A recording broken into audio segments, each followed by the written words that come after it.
Po tom, čo nezaspieval na castingu v Košiciach, dorazil pán Pátrovič do Prahy, aby konečne predviedol svoj talent pred castingovou komisiou. Joj, tu je koľko ľudí. A čo na to hovoríte? Toľko fanúšikov, to ste zvyknutí? Ja som zvyknutý na to, ja som vo výchylný spevák vtedy. A vy ste mali kapelu, s tým ste ma teraz šokovali? No, ja 10 rokov. Ste fungovali? Áno, ČSAD Topolčany. V Praze si dal ovšem Pátrovič podmínku, že bude zpívat jako poslední a samozřejmě až bude vyvětráno. Tu vy pôjdete, áno, toto je tiež... Je tam niekto? Teraz je tam niekto?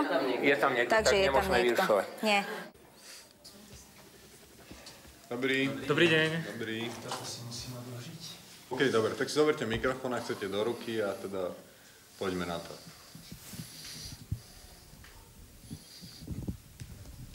Oj.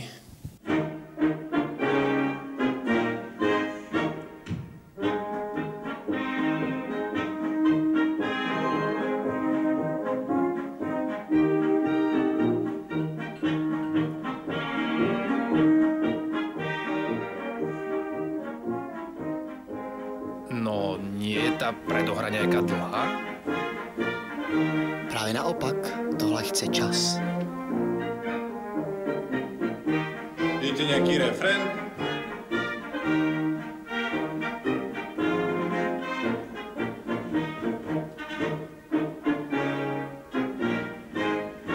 Tam som to pomýlil, ešte raz to musíme dať.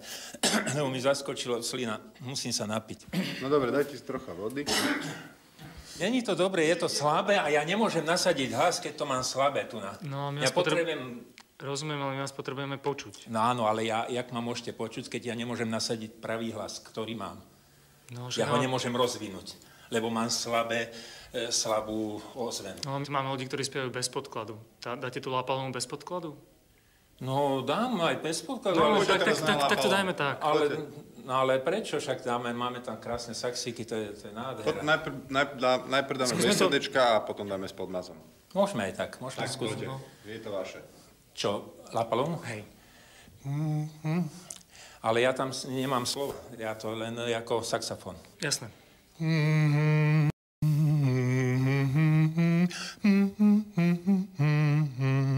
Toto je hlúposť, dajte ešte jednu pesničku, kde viete slova.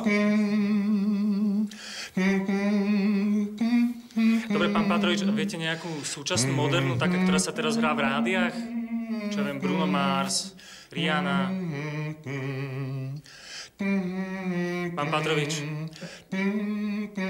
Pán Pátrovič, sledujete ma?